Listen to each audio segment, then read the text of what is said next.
Assalamualaikum warahmatullahi wabarakatuh.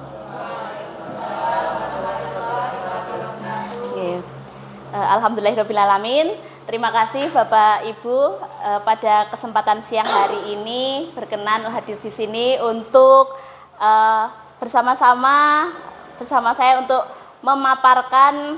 Kemarin saya kebetulan mendapatkan materi tentang budaya positif dan untuk diimbaskan di sekolah. Terima kasih Ibu Kepala Sekolah atas izinnya untuk saya hari ini bisa memaparkan tentang budaya positif ini nanti.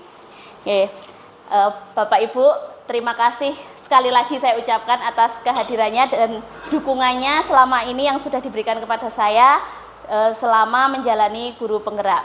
Nah, di sini kemarin kebetulan saya mendapatkan materi tentang budaya positif yang harus diimbaskan di sekolah. Gitu, sekalian nanti mungkin bisa kita gunakan untuk diskusi.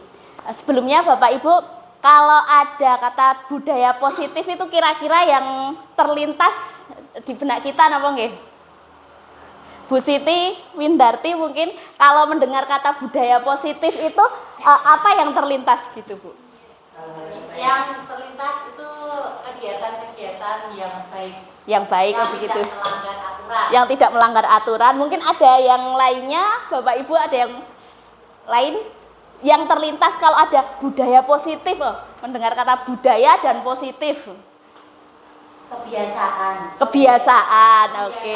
Pembiasaan, pembiasaan yang baik-baik.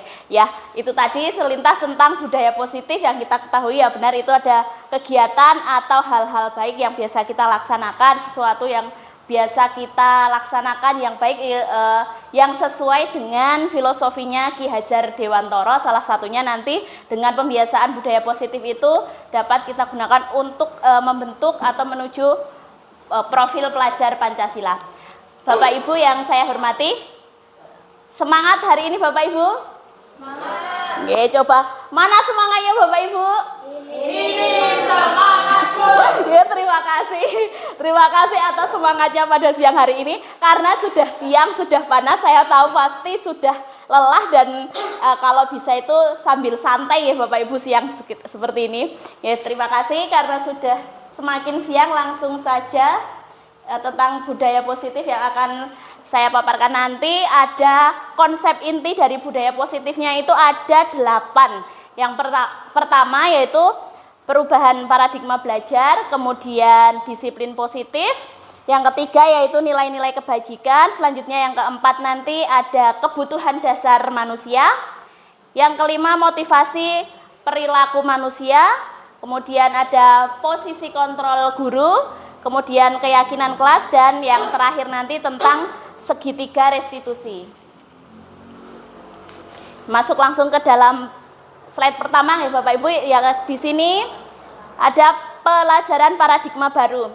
Tentang pelajaran paradigma baru ini, pembelajaran dengan paradigma baru merupakan pembelajaran yang dirancang berdasarkan prinsip pembelajaran berdiferensiasi, sehingga para peserta didik dapat belajar sesuai kebutuhannya berdasarkan perkembangan sesuai teori psikologi modern untuk mewujudkan profil pelajar Pancasila. Nah, seperti yang tadi sudah sedikit disinggung yaitu tentunya perubahan paradigma nanti untuk kebutuhan disesuaikan dengan kebutuhan para siswa begitu Bapak Ibu. Saya lanjutkan. Nah, di sini ada ilustrasi tentang miskonsepsi tentang teori kontrol yang selama ini ada di sekolah. Karena ini gambar dan tulisannya kurang jelas, saya lanjutkan saja dengan tulisan di setelahnya. Yang pertama yang miskonsepsi tentang teori kontrol itu yang pertama adalah ilusi guru mengontrol muridnya. Bapak Ibu, apakah di sini semuanya merasa bahwa kita itu bisa mengontrol murid-murid kita? Mungkin pada saat pembelajaran di kelas, kita merasa bahwa anak ini ada yang misalnya ribut terus kita ingatkan, setelah itu mungkin adakah yang merasa aku pasti bisa mengontrol anak ini? Apakah ada yang seperti Bapak Ibu? Oh, halo? Masih semangat ya Bapak Ibu ya? Oke, terima kasih. Ya, sesungguhnya kalau kita merasa bahwa kita itu dapat mengontrol murid itu sebenarnya hanyalah ilusi begitu ya Bapak Ibu. Saya lanjutkan saja. Yang kedua yaitu ilusi bahwa kritik dan membuat orang merasa bersalah dapat menguatkan karakter. Nah, untuk yang kedua ini, apakah dengan kita mengkritik anak, kemudian misalnya kita memberikan masukan tentunya, tapi masukannya yang mungkin menurut anak itu kurang tepat atau bagaimana, apakah ini juga ini dapat menguatkan karakter anak? Adakah yang mungkin sudah merasa di antara kita bisa menguatkan karakter anak begitu Bapak Ibu? Oh, belum ada. Ya, bagaimana Pak Sandi? Oke, sebenarnya itu tadi dengan kita mengkritik itu menguatkan karakter anak itu sebenarnya itu juga masih ilusi. Iya, masih ilusi. Oke, ilusi bahwa sebenarnya iya. Terekam kok Pak kayaknya. Masuk. Oke. Oh, mohon maaf. Masih yang nomor 3 ya. Ilusi bahwa semua penguatan positif, efektif, dan bermanfaat. Apakah ini ilusi atau memang kita sudah merasa, oh sudah bisa kan? Ilusi, oke. Kita lanjutkan ya. Yang keempat yaitu ilusi bahwa orang dewasa memiliki hak untuk memaksa. Tentu saja kita sebagai guru dibandingkan dengan anak-anak didik kita ini orang yang lebih dewasa ya. Tetapi dengan kita sebagai orang dewasa tentu saja untuk memaksa anak itu sebenarnya itu juga hanyalah ilusi. Langsung saja biar cepet. Oke, kemudian untuk slide selanjutnya yaitu tadi dari yang ilusi-ilusi tadi kita dapat mengubah paradigma stimulus respon ke teori kontrol. Stimulus respon yang pertama adalah misalnya dengan kita mencoba mengubah orang agar berpandangan sama dengan kita, padahal sesungguhnya teori kontrol atau yang dapat kita pilih adalah kita berusaha untuk memahami pandangan orang lain tentang dunia ini. Tentu saja tadi dengan menerapkan pada anak-anak didik kita. Kemudian yang selanjutnya yaitu perilaku buruk dilihat sebagai suatu kesalahan. Apakah selama ini kita memandangnya seperti itu? Oh, tidak, ada yang tidak, ya. Ya, itu sebenarnya itu stimulus responnya ya. Kemudian pilihan yang dapat kita ambil yaitu semua perilaku itu sebenarnya memiliki tujuan, hanya saja mungkin kita tidak tahu bahwa anak tersebut itu melakukan kesalahan itu karena apa. Kalau misalnya kita mengetahui alasannya, oh ternyata karena tujuannya ini, gitu. Nah, itu tadi dari yang ilusi tadi. Kemudian selanjutnya orang lain bisa mengontrol saya. Sepertinya ini tidak bisa ya, hanya Anda yang bisa mengontrol diri Anda sendiri. Jadi kalau misalnya kita berharap kalau kita bisa mengontrol anak-anak sebagai pendidik di sekolah tentunya ya, sebenarnya kontrol itu mungkin kita hanya bisa menstimulus, tapi yang benar-benar dapat mengontrol ya anak-anak sendiri. Ya. Kemudian selanjutnya pemaksaan ada pada saat bujukan gagal. Apakah saat kita mengajak anak dan gagal lalu bisa dipaksa untuk mengikuti sesuai arahan kita? Dengan pemaksaan tadi sepertinya itu hanya ilusi ya, tidak bisa untuk kita mengontrol. Jadi pilihan yang dapat diambil yaitu dengan kolaborasi dan konsensus menciptakan pilihan-pilihan yang baru. Karena kita tidak memaksa ya mungkin kita dapat memberikan pilihan yang baru kepada anak-anak. Kemudian yang selanjutnya yaitu model berpikir menang, kalah, dan untuk teori pilihannya atau teori kontrolnya tadi dengan kita harus berpikir model berpikirnya menang, jangan ada yang kalah gitu. Saya lanjutkan ini Bapak Ibu. Kita langsung masuk ke disiplin positif. Nah, ini tadi yang sudah ada. Kalau kata disiplin itu sebenarnya berasal dari bahasa Latin yang disiplina yang artinya belajar. Kemudian namun ternyata di lingkungan kita ya, di sekitar kita itu biasanya kata disiplin itu maknanya berubah menjadi sesuatu yang dilakukan seseorang pada orang lain untuk mendapatkan kepatuhan. Biasanya bukan tentang belajar lagi, tetapi tentang kepatuhan, terus tanggung jawab bahwa anak itu harus melaksanakan sesuatu. Nah, itu biasanya yang ada di budaya di lingkungan kita. Disiplin positif merupakan salah satu cara penerapan disiplin yang bertujuan untuk menumbuhkan kesadaran serta memberdayakan peserta didik tanpa imbalan, penghargaan, ancaman ataupun hukuman. Kemudian sebagai pendidik tentu saja tujuan kita adalah menciptakan peserta didik yang memiliki disiplin diri sehingga mereka berperilaku mengacu kepada nilai-nilai kebajikan universal dan memiliki motivasi intrinsik dalam perubahan perilaku ke arah yang lebih baik. Karena selama ini sepertinya anak-anak itu berubah masih karena ada unsur dari luar nih Bapak Ibu. Tentu saja mungkin dengan takut dengan adanya aturan, takut nanti dimarahi. Jadi motivasinya itu masih banyakkan dari luar, masih ekstrinsik. Kita berharap nanti dengan adanya budaya positif, disiplin positif tersebut, anak-anak dan mungkin kita juga dapat memiliki motivasi intrinsik begitu, bukan hanya dari luar saja. Selanjutnya. Kemudian untuk yang selanjutnya, nilai-nilai kebajikan. Nilai-nilai kebajikan adalah sifat-sifat positif manusia yang merupakan tujuan mulia yang ingin dicapai setiap individu.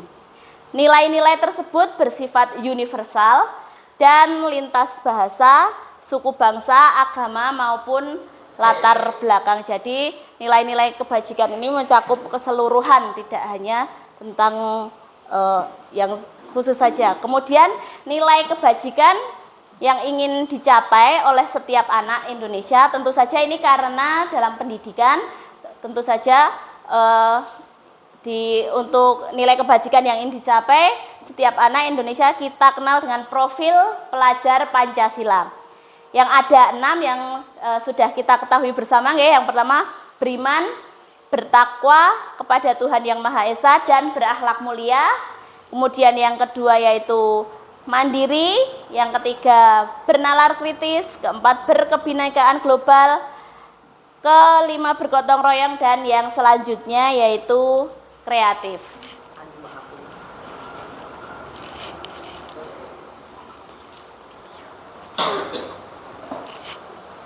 Selanjutnya. Tadi contoh yang dari dunia pendidikan, dan ini ada pula nilai-nilai kebajikan dari beberapa organisasi. Yang pertama dari Ibu Primary Years Program, contoh dari nilai kebajikan.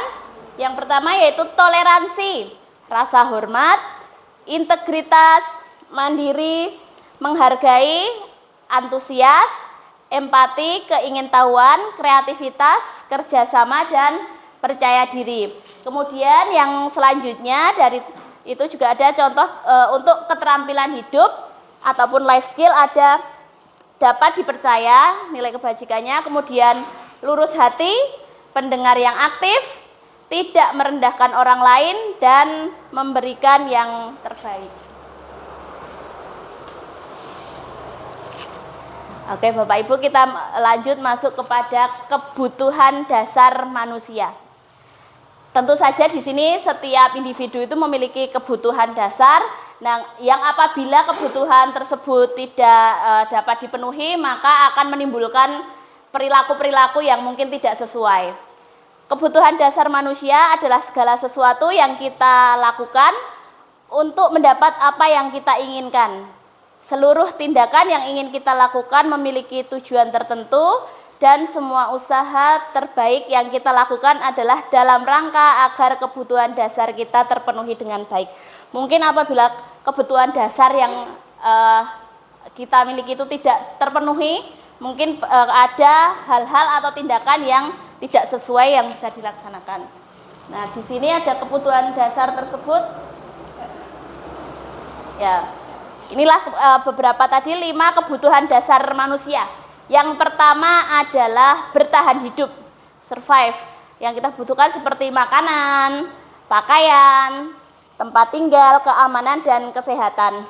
Mungkin ini bila di kelas itu misalnya ada siswa yang misalnya datangnya, bukan datangnya, tapi misalnya ada yang terlihat lemes pagi itu, lemes, tidak semangat untuk belajar, mungkin karena dia belum makan, jadi karena kebutuhan dasarnya tidak terpenuhi, maka saat dia sedang melaksanakan pembelajaran di kelas, dia terlihat tidak semangat, lemes, seperti itu. Itu tadi salah satu dari kebutuhan dasar bertahan hidup yang apabila tidak terpenuhi. Kemudian yang kedua yaitu kasih sayang dan rasa terima kasih. Dari kebutuhan yang ini antara lain yang kita butuhkan yaitu rasa diterima, dipedulikan, berbagi, kerjasama, kemudian menjadi bagian dalam kelompok. Mungkin ini kalau di kelas misalnya saat ini ya Bapak Ibu, misalnya saat kita sedang mengajarkan dan misalnya ada kerja kelompok, mungkin ada anak yang kok terlihat tidak aktif, mungkin saja itu bisa terjadi karena dia dengan kelompoknya, dengan teman-temannya bisa saja dia tidak akrab dengan temannya sehingga dia menjadi kurang aktif karena mungkin karena ada rasa tidak diterima tadi. Apakah di kelas mungkin adakah yang seperti itu juga Bapak Ibu? Selain di kelas saya tentu saja ya. Ada ya, mungkin itu berarti karena kebutuhan dasarnya yang kasih sayang dan rasa diterima tadi belum terpenuhi. Kemudian yang selanjutnya yaitu kebutuhan penguasaan. Di sini ada poinnya harga diri, keinginan untuk dianggap, memimpin, berprestasi, diakui dan juga didengarkan. Kalau di kelas mungkin ini biasanya ini ya Bapak Ibu, ada pasti di setiap kelas itu yang anaknya ini aktif dan selalu aktifnya, misalnya dia itu pingin unjuk diri. Ada yang selalu biasanya sebentar-sebentar misalnya, Bu mau tanya ini, atau mungkin ada yang selalu ingin ke kamar mandi, atau mungkin ada saja yang selalu usil mengganggu temannya. Sebenarnya mungkin itu karena itu tadi dari kebutuhan tentang penguasaan yang keinginan untuk dianggap. Dia itu ingin dianggap ada gitu. Jadi misalnya karena dia misalnya untuk pembelajarannya kurang ataupun apa, jadi dia ingin dianggap dari hal-hal yang lain. Seperti itu misalnya. Oh iya. Oke, mohon maaf. Oke, terima kasih. Selanjutnya kebebasan.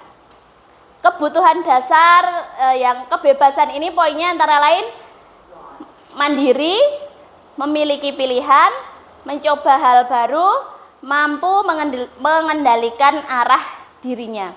Nah, untuk yang ini mungkin ini ya Bapak Ibu, gaya belajar anak-anak itu ada berapa nggih Bapak Ibu? 3 nggih?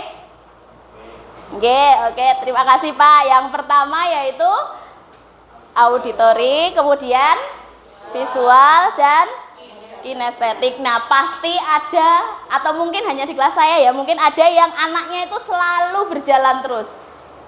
Ya. Ya, selain itu mungkin ada anak itu yang kalau misalnya belajar itu dia cepat bosan. Dia itu tidak hanya mendengarkan terus, misalnya gurunya hanya ceramah, tidak ada hal yang lainnya. Mungkin dia gaya belajarnya bukan auditori, jadi dia itu bosan, jadi dia ingin merasa bebas. Jadi mungkin tadi kebutuhan atau kebebasannya itu kurang terpenuhi begitu.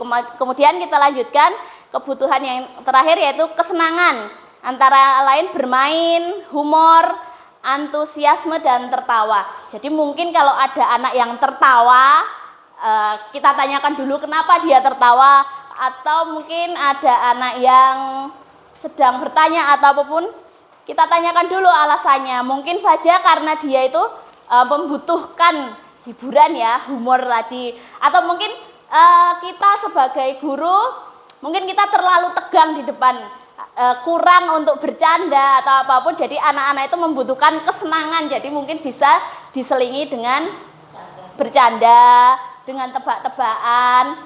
Kalau kelas bawah mungkin bisa menyanyi dan lain sebagainya. Itu untuk kebutuhan kesenangan tadi. Kita lanjutkan ya Bapak Ibu. Ya, setelah kebutuhan dasar manusia, nah kemudian motivasi perilaku manusia. Tentu saja kita sebagai manusia berperilaku pasti ada motifnya, entah itu motif dari luar ataupun motif dari dalam diri. Untuk yang pertama yaitu untuk menghindari ketidaknyamanan ataupun hukuman. Apa yang terjadi apabila saya tidak melakukannya? Nah, misalnya ini yang telah terjadi pada anak-anak, misalnya apa yang terjadi kalau saya itu nanti tidak mengerjakan tugas, apakah saya akan mendapatkan hukuman, atau mungkin anak-anak saat mengerjakan tugas, saya inginnya nanti supaya dipuji sama guru, supaya nanti saya mendapatkan hadiah. Berarti motifnya masih dari masih eksternal, masih dari luar, belum dari dalam dirinya sendiri. Kemudian yang kedua, untuk mendapatkan imbalan dari orang lain atau institusi, apa yang akan saya dapatkan apabila saya melakukannya. Nah, ini masih termasuk motif eksternal juga, karena dia ingin mendapatkan sesuatu tadi. Kemudian yang selanjutnya, untuk menghargai diri sendiri. Nah, yang ini merupakan motivasi internal. Saya akan menjadi orang yang seperti apa bila saya melakukannya. Nah, ini tentu saja motivasi internal. Nah, ini yang merupakan dari tujuan disiplin positif.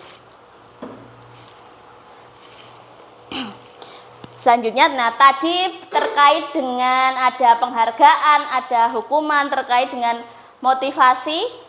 Nah, ini merupakan masih ada kaitannya. Yang pertama misalnya tadi tentang kegiatan motif eksternal, apabila dia tidak melakukan sesuatu, mungkin dia takut untuk mendapatkan hukuman. Hukuman ini bersifat tidak terencana ataupun tiba-tiba. Kemudian murid tidak tahu apa yang akan terjadi.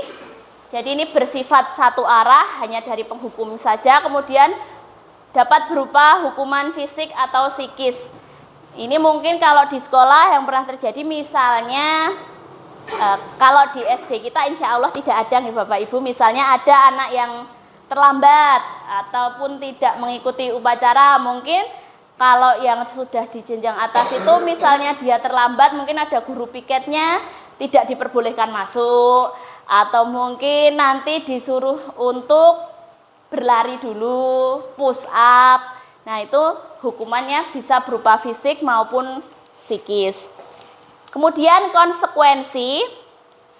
konsekuensi ini terencana, disepakati sesuai peraturan, kemudian murid tetap dibuat tidak nyaman. Dan yang ketiga yaitu sikap guru untuk memonitor murid. Konsekuensi ini biasanya terjadi atas kesepakatan ya. Kesepakatan misalnya ada anak yang misalnya kalaupun misalnya dia tidak membawa kelengkapan upacara, mungkin kalau hukuman bisa saja dia diminta untuk hormat bendera selama mungkin ada waktu yang ditentukan. Kemudian karena ini konsekuensi, mungkin apabila sudah diterapkan misalnya diminta untuk membeli kelengkapan upacara di koperasi apabila di tempat itu ada. Begitu nggih. Saya lanjutkan ya. Yang selanjutnya yaitu restitusi. Nah, restitusi ini merupakan proses menciptakan kondisi bagi murid untuk memperbaiki kesalahan. Kemudian restitusi ini berarti kita mengarahkan anak ya, tidak langsung menghukum, tetapi kita menuntun bagaimana anak tersebut supaya dapat kembali ke arahnya, ke karakternya yang benar begitu. Karena kita sebagai pendidik itu tentu saja tidak menuntut anak ya, kita itu harus menuntun sesuai dengan filosofinya Ki Hajar Dewantoro. Kemudian yang selanjutnya, restitusi tadi merupakan proses kolaborasi yang mengajarkan murid untuk mencari solusi sendiri. Jadi kita mengarahkan, menuntun anak-anak bagaimana supaya dia itu dapat menemukan solusinya sendiri. Tentu saja harus Ya tadi dengan kita arahkan. Saya lanjutkan yang selanjutnya, karena tadi sudah ada hukuman dan lain sebagainya tentang itu tadi. Kemudian selanjutnya ada di sini 5 posisi kontrol guru. Yang pertama yaitu sebagai penghukum, kedua sebagai pemantau, ketiga pembuat rasa bersalah, keempat kita guru sebagai teman, dan selanjutnya sebagai manajer. Mungkin di sini kita bisa sambil refleksi, saya kira-kira kalau bersama anak-anak itu sudah berada di posisi mana ya? Apakah sebagai penghukum, pemantau, pembuat rasa bersalah, teman, ataukah manajer? Mungkin ada yang mau sharing kira-kira kalau selama ini sudah menerapkan sebagai posisi kontrolnya sebagai yang mana itu. Bu Utami mungkin sudah menempatkan posisi kontrolnya atau refleksi, oh ternyata saya selama ini sebagai mana? Oh, manajer. Oh, sudah sebagai manajer. Oke, terima kasih, alhamdulillah, tepuk tangan untuk Bu Utami sudah menjadi manajer. Mungkin Bapak Ibu yang lain, oh saya ini sudah menempatkan sebagai manajer, atau oh ternyata saya masih ini menempatkan sebagai pembuat rasa bersalah. Oh tergantung, selama ini kira-kira yang lebih banyak yang mana Bu? Sebagai teman. Sebagai teman, alhamdulillah bisa ini sebagai teman semuanya ya. Oh gitu. Iya, terima kasih. Nah, nanti akan ada beberapa pertanyaan yang dapat membuat kita, oh selama ini saya sudah menempatkan diri sebagai apa ya. Saya lanjutkan ya. Nah, ini ada contoh posisi kontrol guru dengan kasus. Nah, ini ada siswa yang tidak mengerjakan tugas rumah yang sudah diberikan. Mungkin kita bisa bersama-sama untuk mengamati kira-kira dengan kalimat saya tidak akan mengulangi lagi. Misalnya ini anak disuruh menulis ini, kita menempatkan sebagai apa ya Bapak Ibu? Penghukum. Masih adakah yang meminta seperti ini? Oh, tidak, alhamdulillah. Kita lanjutkan untuk yang kasus. Kasusnya masih sama, tetapi pertanyaan yang kita berikan berbeda. Berapa kali Bapak atau Ibu harus mengingatkan, kamu selalu saja mengecewakan. Kira-kira kalau ini kita menempatkan diri sebagai dari 5 kontrol tadi yang mana ya Bu? Berapa kali?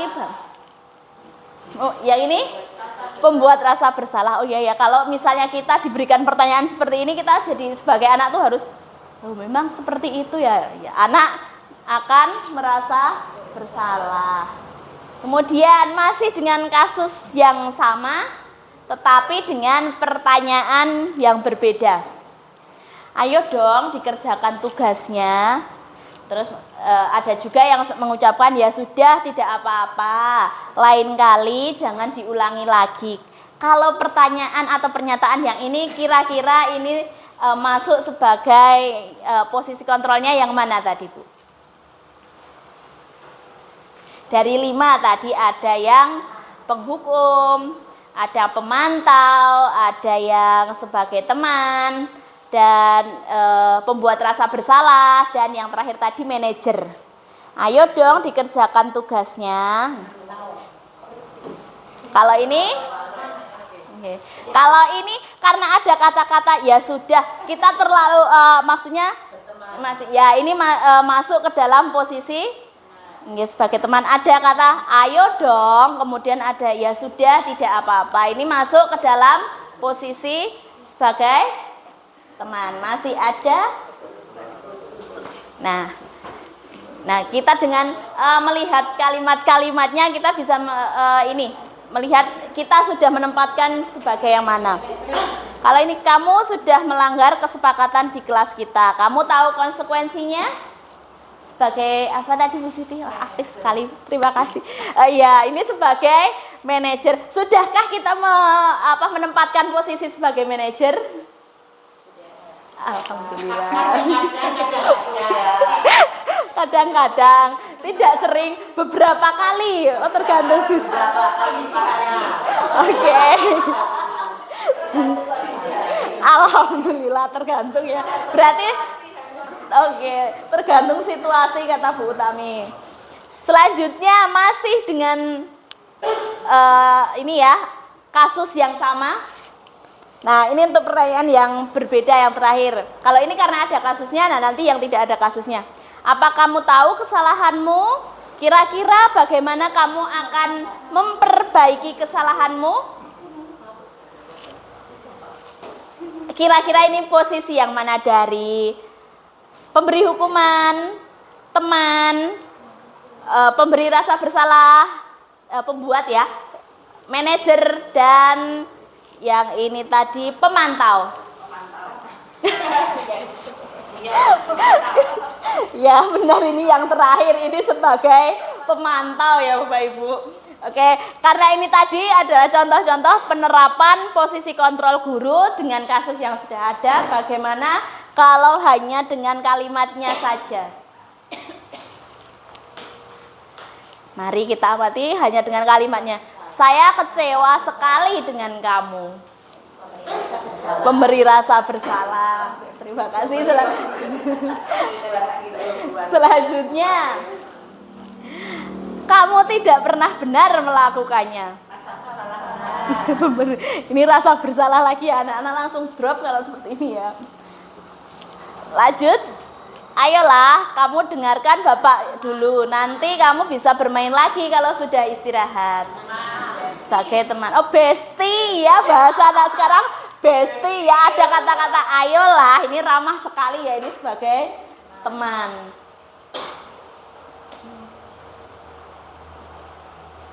Selanjutnya, nah, kamu tidak mendapat nilai kalau kamu tidak mengerjakannya.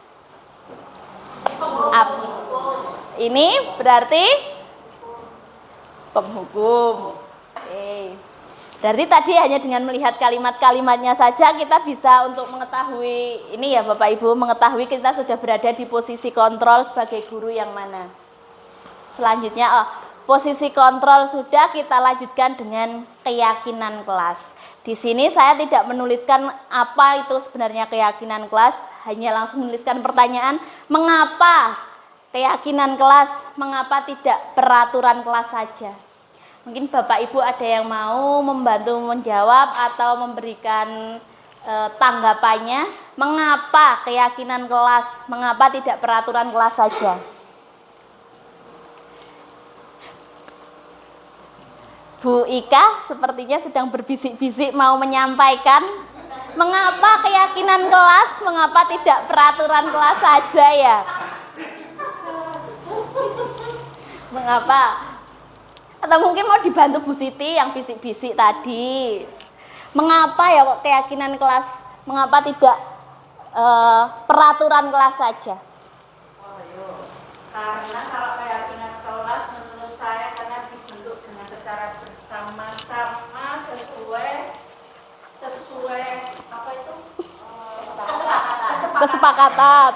Kalau peraturan itu biasanya nanti sudah berwujud peraturan yang memang yang menentukan hanya satu pihak. Oh iya, terima kasih ya kira-kira seperti itu. Kalau keyakinan kelas itu kita melibatkan melibatkan siswa, melibatkan peserta didik. Sedangkan kalau peraturan kelas itu biasanya sudah dibuat, anak-anak tinggal melaksanakan gitu. Selama ini pasti sebelum kemarin pembelajaran dimulai di kelas-kelas yang lain pasti juga sudah menerapkan atau membuat keyakinan kelas. Apakah di yang lainnya juga sudah menempatkan kelasnya, membuat keyakinan kelas di kelasnya masing-masing? Sudah. Ya, biasanya atau bukan biasanya, tetapi kemarin yang dibuat banyak atau sedikit? Banyak ya Bu Utami membuatnya di kelasnya kemarin. Tapi banyak yang buatnya. banyak keyakinannya. Oh, banyak keyakinannya, ya. Biasanya Kalau keyakinan kelas itu dibuatnya sedikit supaya siswa mudah untuk mengingat, berbeda dengan peraturan yang biasanya sudah dibuatkan, itu pasti akan lebih banyak. Oke, kita lanjutkan ya untuk keyakinan kelasnya. Untuk keyakinan kelas, ini perbedaan antara keyakinan kelas dan peraturannya. Nah, peraturannya atau keyakinan yang diterapkan yaitu selalu mengembalikan buku ke tempatnya. Keyakinan kelasnya yang ingin dicapai itu adalah tanggung jawab, karena ya kalau misalnya anak-anak tidak belajar untuk mengembalikan, mereka itu kurang bertanggung jawab. Selanjutnya, dilarang mengganggu orang lain. Keyakinan kelas yang ingin dicapai yaitu menghormati orang lain. Kemudian hadir di sekolah 15 menit sebelum pembelajaran dimulai. Ini termasuk keyakinannya yaitu menghormati orang lain dan juga agar siswa dapat berkomitmen. Selanjutnya yaitu dilarang melakukan kekerasan. Yaitu keyakinannya untuk keselamatan dan menghormati orang lain. Tapi yang di sini biasanya apakah di kelas kita masing-masing atau mungkin Bapak Ibu mapel juga menggunakan dilarang seperti itu atau menggunakan kalimat yang lain ya yang sekiranya didengar itu lebih enak selain kata dilarang. Ini keyakinan yang masih belum ideal, masih menggunakan dilarang, tidak boleh, jangan, ini ya kalimatnya belum mengandung unsur positif, masih negatif. Kemudian yang selanjutnya tadi dilarang menggunakan narkoba, yaitu keyakinan kelasnya tentang kesehatan. Kemudian peraturan yang selanjutnya yaitu bergantian atau menunggu giliran, keyakinan kelasnya agar menghormati orang lain dan tentu saja dapat bersabar. Nah, ini kemarin yang masih sering kita lakukan yaitu gunakan masker selama masa pandemi kemarin. Insya Allah keyakinannya yaitu untuk kesehatan dan keselamatan. Kemudian, nah ini yang anak-anak biasa banyak lakukan, jangan berlari di kelas ataupun di koridor. Keyakinan kelasnya yaitu untuk keselamatan dan keamanan. Saya lanjutkan Bapak Ibu, pembuat keyakinan kelas. Pembuat keyakinan kelas ini biasanya bersifat abstrak, kemudian berupa pernyataan universal dan dibuat dengan pernyataan positif, kemudian sedikit saja biasanya seperti yang tadi itu agar mudah diingat. Kemudian sesuai dengan kondisi sekolah ataupun kondisi kelas. Dan yang terakhir yaitu semua warga sekolah atau warga kelas dilibatkan. Gitu Bapak Ibu, kemarin kan karena kita sudah membuat keyakinan di kelas masing-masing, bagaimana kalau hari ini kita membuat keyakinan kelas di sini hanya untuk contoh ya. Nanti saya berikan kertas satu-satu, nanti bisa untuk ditempelkan di depan.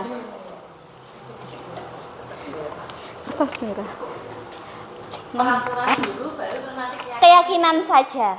Nanti kita koreksi bersama-sama apakah ini sudah sesuai, sudahkah menggunakan bahasa yang positif atau yang lainnya. Ada pulpen, Bu? Ya. Tulis, mau nulis satu, monggo, mau dua, saya tambahin lagi. Punten, Bu. Mohon maaf ya, Bu. Padahal ini kemarin yang mapel kan pasti juga sudah membuat keyakinan. Kalau di mata pelajaran saya harus, kalau di mata pelajaran saya misalnya yang untuk mapel basa Jawa mungkin kalau tidak menggunakan bahasa Jawa yang baik dan benar, mau memanggil berapa kali pun saya tidak akan menoleh misalnya. Mana Pak Guru ini mapel bahasa Jawa? Oh, tidak ada. Misalnya, atau mungkin kalau yang agama pasti lebih banyak lagi.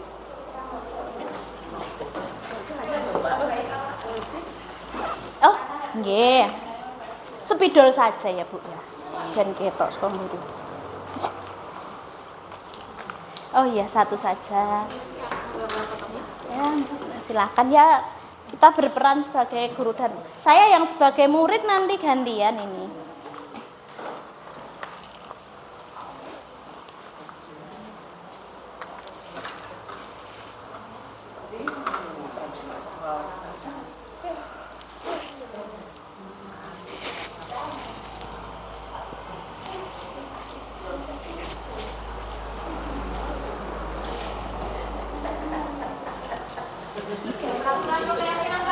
Iya. Wis. Aku mergane pengen guyu wae. Bahasanya bebas kan tadi abstrak ya. Pak Dwi belum ada pulpen. Oh, cuma satu. Oh, sudah. Boleh ditempelkan di sini.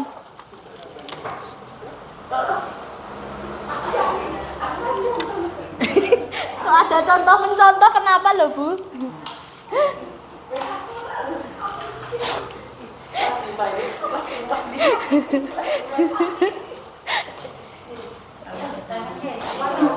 Bu Sapman. Terima kasih. Oke, boleh. Ya. Iya, boleh. Nanti kita amati bagaimana apakah sudah penggunaannya juga sudah menggunakan kalimat yang oh tidak Bu, tidak apa-apa.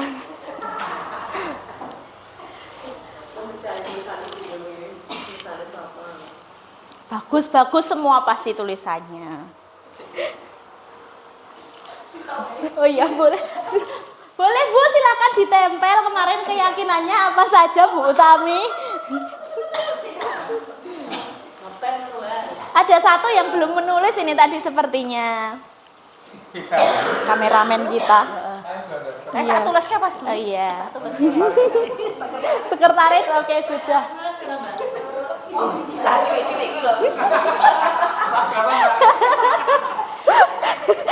Berapa Mbak?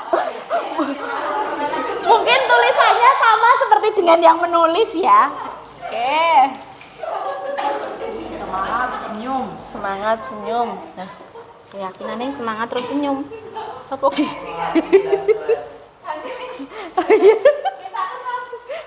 Siapa yang dikali?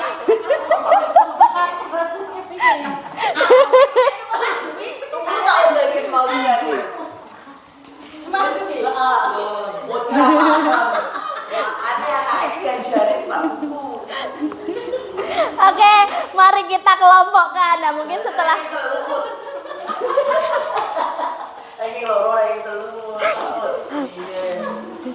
Oke, terima kasih Ibu-ibu. Nah, setelah kita meminta anak-anak untuk membuat keyakinan, tentu saja pasti dari beberapa siswa itu, kalau di sini tentu saja Ibu dan Bapak guru nggih, pasti ada yang keyakinannya itu sama. Nah, bisa kita kelompokkan.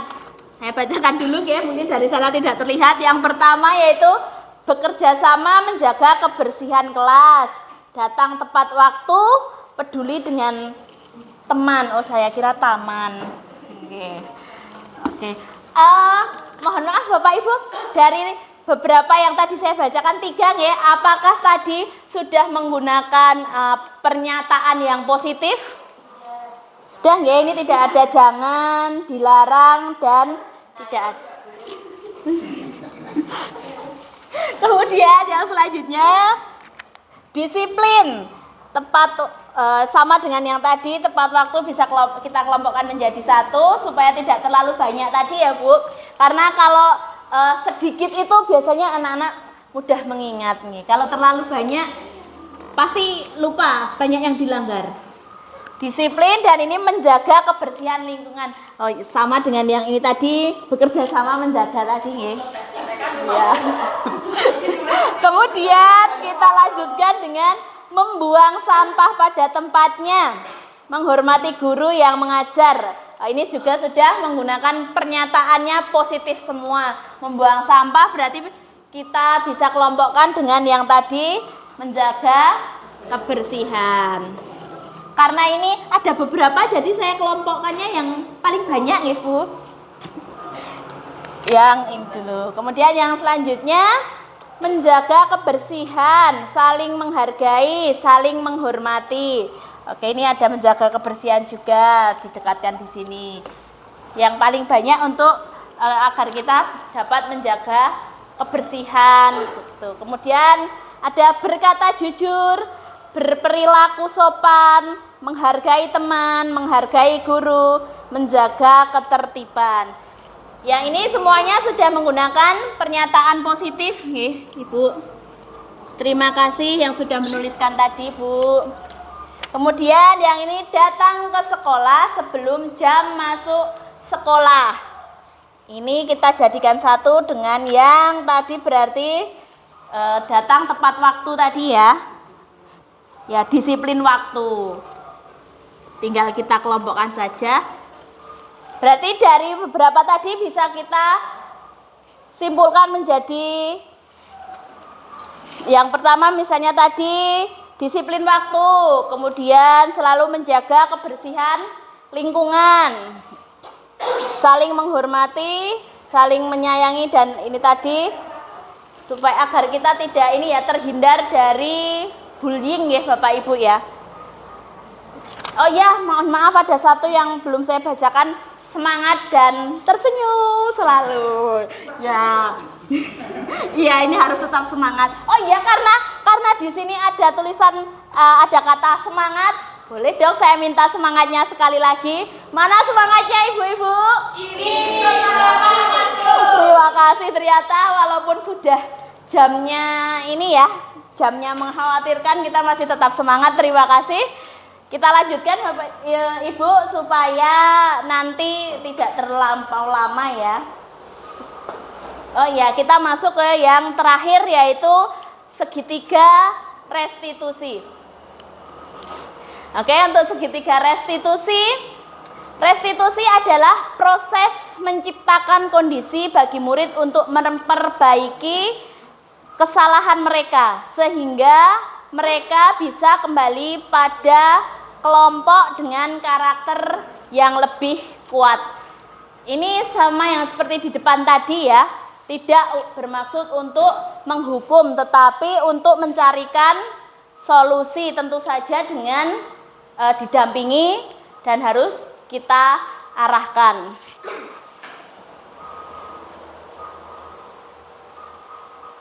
Oke. Ibu-ibu, demikian tadi yang dapat saya sampaikan. Ada kurangnya saya mohon maaf. Terima kasih atas waktunya sudah disempatkan untuk bersama-sama di sini dalam acara ini diseminasi budaya positif. Terima kasih atas waktunya Ibu-ibu. Terima kasih sekali lagi saya ucapkan.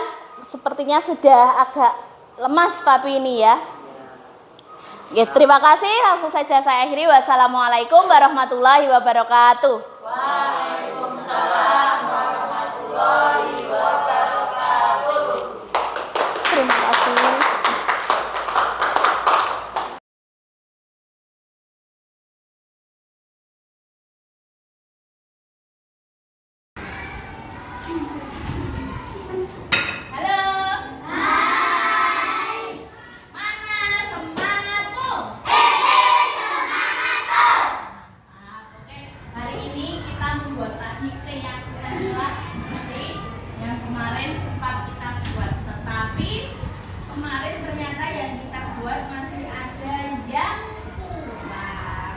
Jadi hari ini tak lepas dari sana, kemudian tak ganti. Nanti silahkan satu anak menulis satu-satu ya. Masih ingat bagaimana kalian membuat keyakinan kelas dulu? Keyakinan kelas ini kira-kira sama dengan apa ya? Kalau kamu lebih memilih membuat keyakinan kelas atau mengikuti aturan kelas? Kalau aturan berarti nanti yang membuat sekolah. Kalau keyakinan kan kita nggak buat. Kita buat keyakinan. Nanti setelah itu kita tuliskan semua di depan. Tempel-tempel satu-satu yang sama berarti nanti ditulis salah satu. Kalau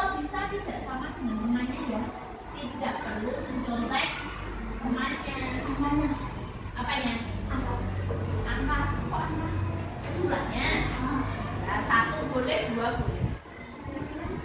Oke, tidak usah berbeda. Ingat tidak dulu kalian buat keyakinan kelas dan kita dulu. Yang dikumpulkan itu loh mas. Misalnya kalau pagi kalian maunya bagaimana kalau pas di mau datang telat atau tepat waktu? Kalian sendiri loh ya yang milih ya, bukan dulu ya. Oke siap. Terus yang lainnya tentang jaga kebersihan di kelasmu kira-kira apa? Bisa cuma bikin kelas melaksanakan ya jangan boleh terserah. Kalau bisa nanti tulis yang berbeda dengan temannya rasa belok-belokan bukunya. Oke? Siap? Satu anak satu ya. Satu, dua. Iya.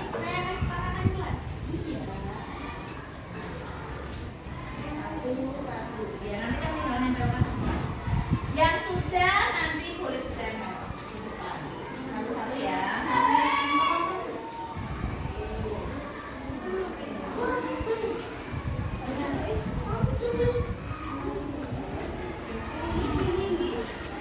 Tulisnya di bagian yang tidak lengket, nanti yang lengket untuk nempel. Ya.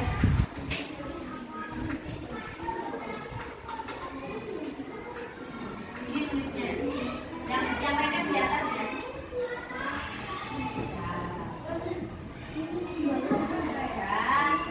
Kira-kira kalau saat kita sedang belajar tapi masih ada yang misalnya sibuk gambar sendiri atau sibuk apa ya, pokoknya sibuk dengan dirinya sendiri, keyakinan apa yang cocok ya?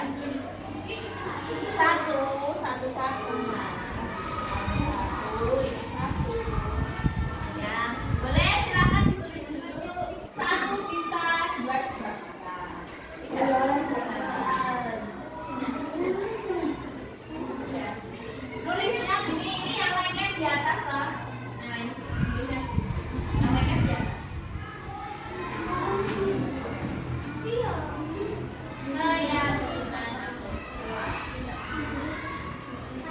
Keyakinan kelas. Nggak boleh apa sob?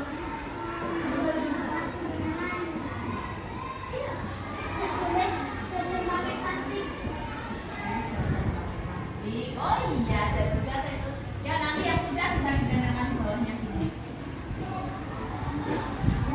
Boleh.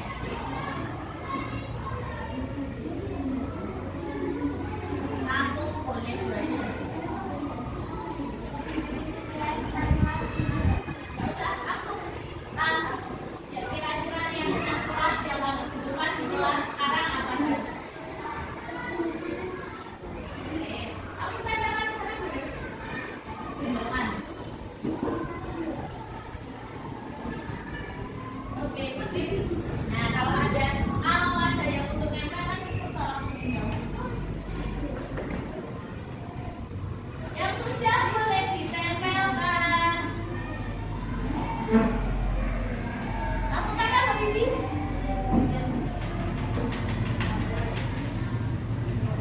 Ya, saya boleh tidak ya sudah. Sudah Sob? Kok bingung apa Sob? Kira-kira kalau rambutnya yang putra pada panjang kira-kira yang jelas gimana ya? Siapa yang masih panjang ini rambutnya ya? Ya sudah boleh tempel boleh. Yang sudah langsung ya satu tidak apa-apa, satu boleh langsung ditempelkan. Ya boleh. Tidak apa-apa, udah tempel di situ nanti yang nanti tak ini tak pisahkan yang sama. Yo. Nah, bebas tempel di mana saja boleh. Bebas. Tidak apa-apa nak. Ya sudah. Yang ini.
menjaga kebersihan lingkungan, berarti pindah sini ini tentang kebersihan.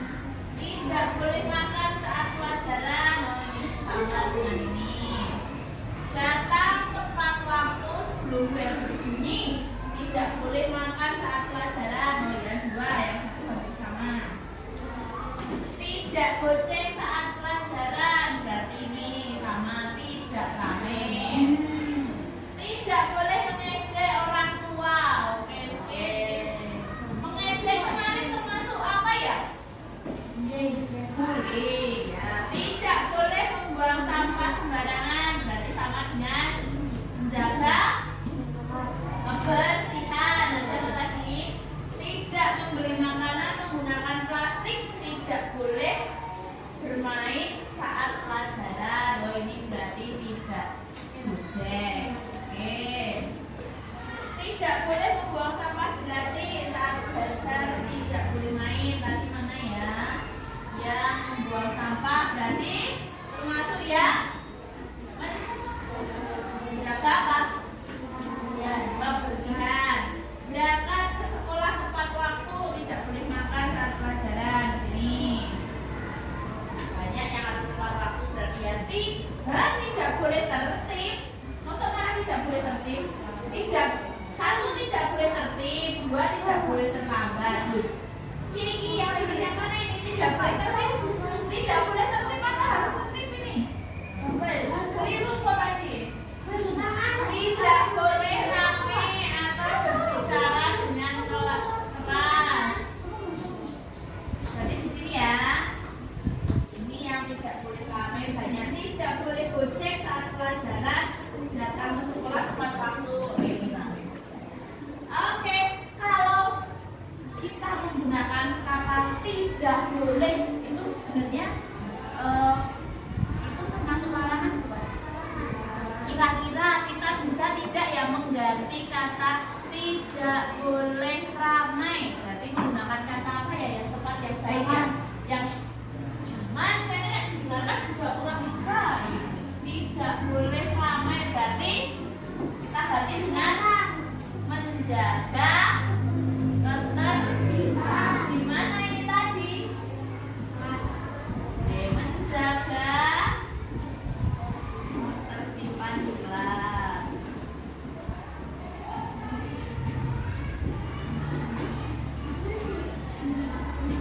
Terus ada lagi ini tadi banyak ya. Tidak boleh. Oh, ini ada yang sudah tepat berangkat tepat waktu, tidak boleh datang terlambat.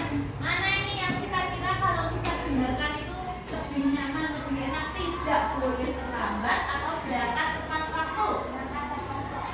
Berangkat tepat waktu itu maksudnya sebelum pelajaran mulai dan tidak terlambat.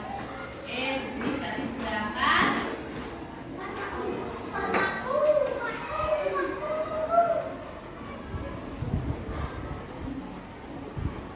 kemudian yang keempat, oh baru 3 ternyata. Tidak boleh mengejek orang tua. Kira-kira katanya sekarang kita ganti dengan apa ya? Saling saling menghormati dan menghargai. Saling menghargai.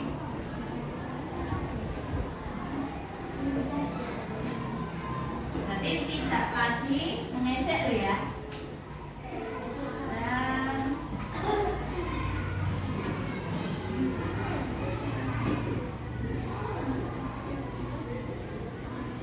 Kemudian yang keempat,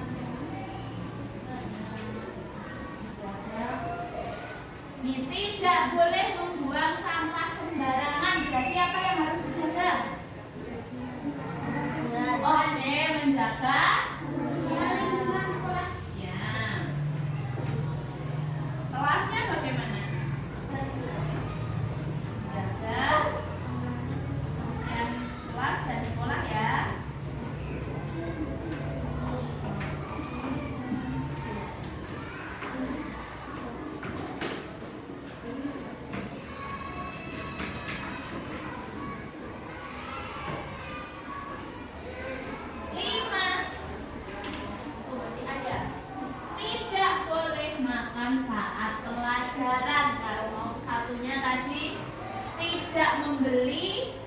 makanan dengan plastik. Ada yang masih membeli dengan plastik? Yang hari ini tidak membawa gelas atau tupperware siapa? Rafael. Membawa. Semuanya membawa? Oke, berarti apanya? Dibawa pulang dicuci. Oke.